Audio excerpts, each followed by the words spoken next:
Don't you worry, the clip's about to begin, but don't forget to subscribe. Or else. Don't make me turn this website around. Now we're going to talk to Laura. Hi, Laura. Thank you for calling the line. Hello. Hello. Oh, Shannon. Thank you so much. I'm a big You're fan welcome. of yours, and I was watching the ACA, and you had, like, the worst time with the callers. Yes, and, I did. Matt's watching. I'm a big fan of Matt's, and he is not mean. Like, don't take any bullshit, Matt. Like, fair play. Well, I'm glad that you enjoyed it. Hello? One of us should. What would you like to talk about Yeah, today, your Laura? logic is amazing. And I was watching when you explained about the split brain patient, and that was fascinating. Oh, that was on this channel. Yeah, that was on the Hang Up, I think last week. Yeah, very interesting. I'm actually doing something on my channel probably next week about split brains and the soul. So I hope you tune into that as well. Thank you for listening.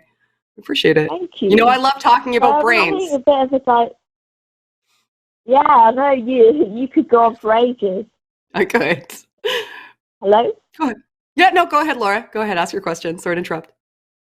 Oh, yeah, so basically what's going on, England's about to lift the restrictions on lockdown, which I'm really actually against and think is very irresponsible. You might have heard about the UK. I've got COVID at the minute, actually. I'm recovering from the new strain of COVID. I'm a bit poorly. It's not too bad. Oh, well, I'm glad you're feeling better. But the UK has had, like, horrendous death rates, and we're, like, one of the worst in the world for, like, how we've handled it. But so when the restrictions get lifted, my brother has just had a baby, he's just turned 1, and they're going to have a christening. Mm-hmm.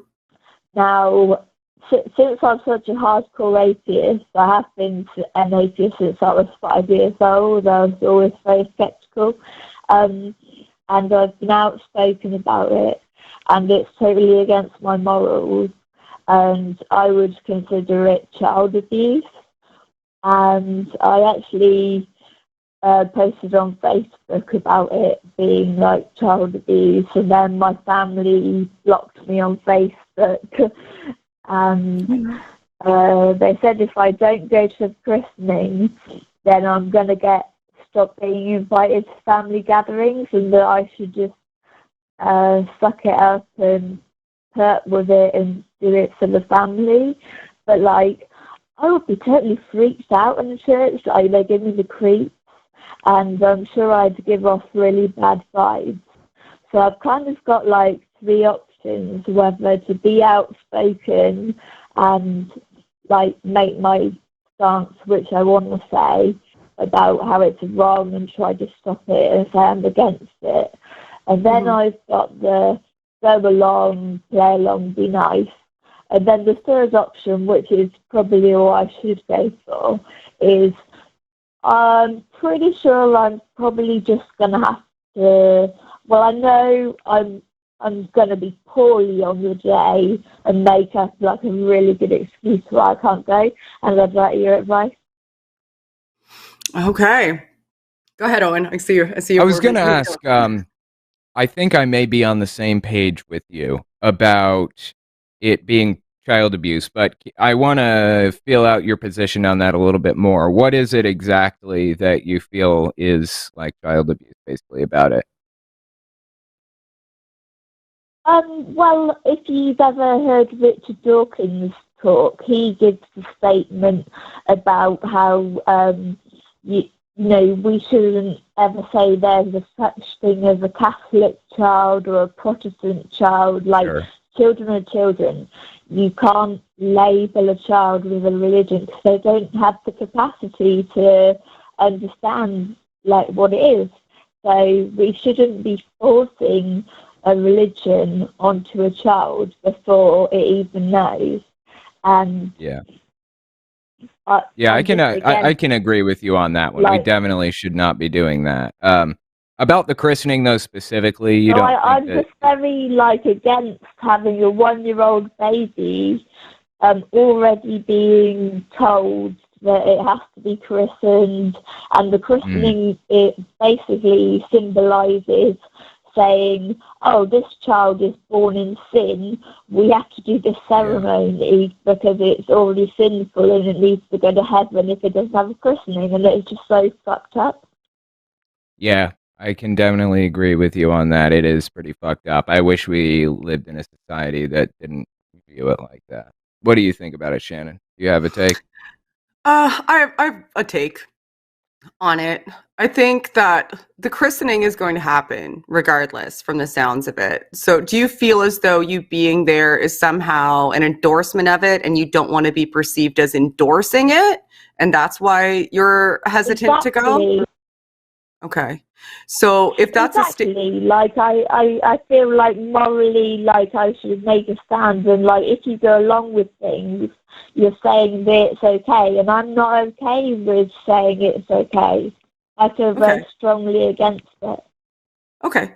So if what your family is saying is that you're no longer going to be able to be around them or this child if you don't go there, and it's going to happen whether you are or are not present, and no physical harm will come to the child, would it potentially be a better idea to maintain the relationship with the family if you perceive a child as being indoctrinated so that you can continue having the relationship with that child, as opposed to removing one of the influences from their lives that could counter said indoctrination? That's a really good point, and like I will like get on board and think really hard about it, because you are right, and like I'm not sure how big the threat is, that like whether they totally cut me off or whether like they just be a bit pissed off for a while and then get over it.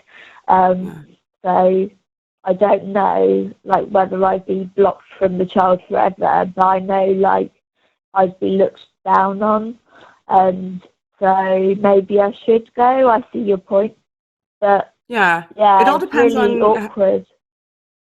Oh, it would be. I've been there. Yeah, don't put yourself too hard if you don't feel comfortable doing it or whatever. How did you feel about having to go to christenings? How did you like deal with it, or like put on your brave face? Never been to one. I don't personally know anybody. I think it was directed at you, Shannon, but I just wanted to put my 2 cents in. Anyways, don't know anything about it. I've been to many. Christenings, both as a theist and as an atheist. And my perspective upon it is that it's a ceremonial practice that means something to the people around me, even though it doesn't mean something to me.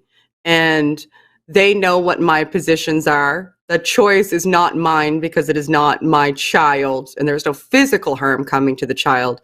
If my moral standing regarding this is that I'm against it because it's, you know, this gateway to indoctrination, my relationship with my family should be maintained, given that they aren't actively harming myself or anybody else, and being able to continue to have an influence via that access would be something that is the broader moral imperative, because the child at that point in time has no awareness of what's going on or why. So it's this symbolism that I'd be holding a moral position against, not the action. Yeah, I think you've kind of changed my mind on this, actually, and I want to be able to do that. And actually, I already do things like that, where for Christmas, I've bought my family, my brother and sister who have young children, I bought them like childhood evolution books. So like, great, nice. Like, well done. Yeah, and like universe books for children, and like telling them to watch David Attenborough. That's like a nature thing. I don't know if you know David Attenborough. Owen's right though. Like if it's something that you're personally, I'm so sorry, I didn't mean to interrupt you. The lag is awful. I'm so sorry. But I was just like, Owen is right though. If it's something that you feel as though it infringes upon your personal level of comfort, you should never feel forced to do something at peril of losing your relationships in order to, you know, you should never have to infringe upon your comfort level in order to maintain your relationships. That's all kinds of messed up that they would even propose that. So I guess you would have to parse it against Like if what you're saying is, I really care, like it's a moral imperative because I care about the future of this child, you have to kind of weigh what that relationship with your family means to you and what the relationship with the child means and how to maintain that relationship with the child and whether or not this is a step towards a continued relationship with the child via the family or a step towards furthering yourself both from the family and that child. And I figure you can probably kind of right. smooth things over with the family too. Yeah, I if guess you, like atheists we as atheists have to do this a lot, being the minority still, where we are.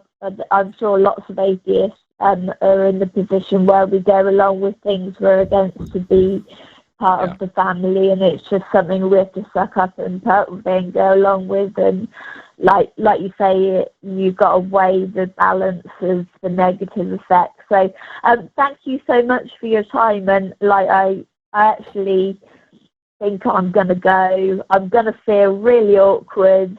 I will not be smiling, and I think maybe like I'll be happy enough to be there and be awkward, and like that'll get my point across and it'll be funny.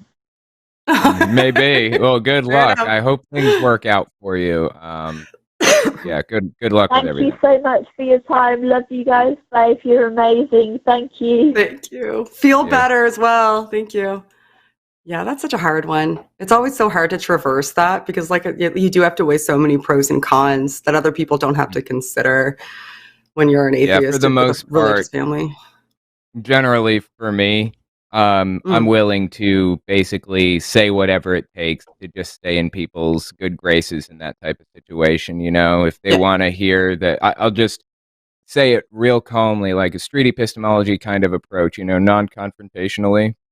Yeah. And then I'll have my own set of beliefs outside of that and work with my own community outside of them. So I've done a pretty good way personally of kind of segregating and separating the compartmentalizing. That's where compartmentalizing those two worlds.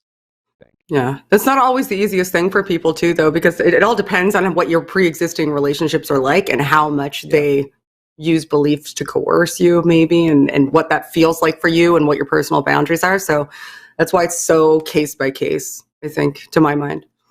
All right. I agree with you 100%. Yeah. We generally agree with each other. It's barely any fun at all. Yeah, I know, right? We're almost always on the same page. Hey, thanks for checking out this clip for The Line. While you're here, hit that like button, hit subscribe, turn on notifications, and then share this with that bitter uncle of yours who loves talking about the good old days.